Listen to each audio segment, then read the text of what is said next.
We've told you before about Lake Superior and its long history of wicked storms, shipwrecks, and anomalous sightings.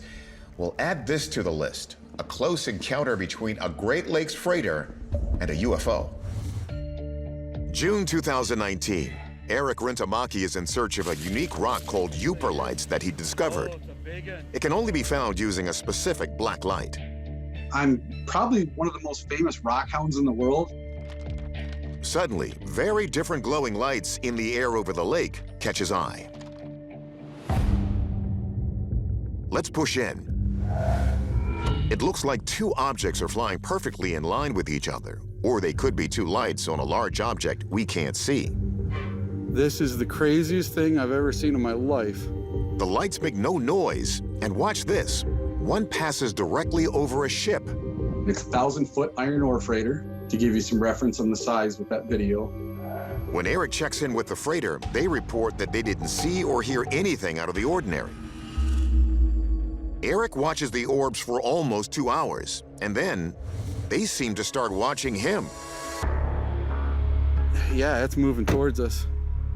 Like real fast moving towards us. Author Alexis Brooks has heard of UFOs trying to make a connection with humans. This we see quite often in UFO footage where the light will become more illuminated, almost as if there's a communication going on between this object and the individual that's watching it. So this to me is extraordinary, absolutely extraordinary.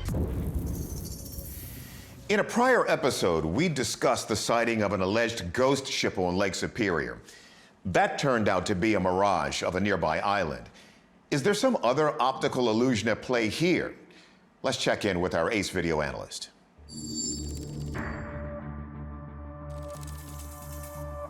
Regular viewers will know Michael Primo as our video forensic analyst. I did not detect any evidence to support that this was added into the video recording, that this information was created by computer imagery.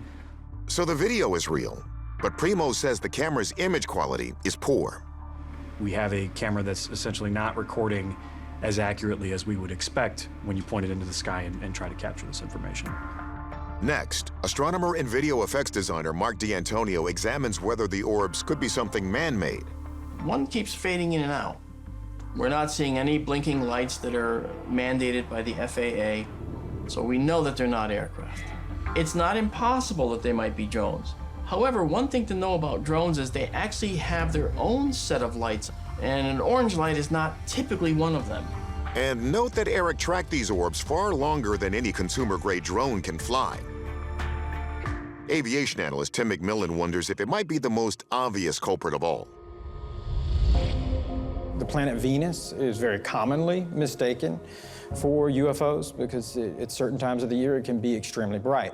However, this object is giving off kind of an orangish glow, and frankly, it appears to be much larger than even Venus at its largest points would look. D'Antonio thinks the object's orange glow is the key evidence. To me, this object matches a sky lantern profile. It'll get dimmer and brighter, and it'll start to flicker and finally go out. But what could cause the objects to seem to approach and then retreat from the beach? Cell phone camera footage is really hard, especially at night where you have a black sky and a singular point-like object. And what'll happen is the camera will try to focus on it. It's called focus hunting or focus seeking.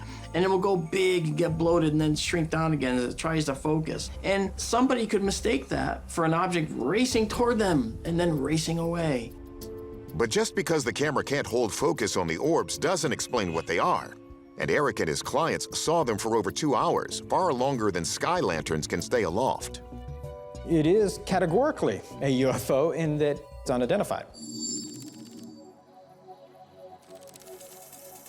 This was not a hoax.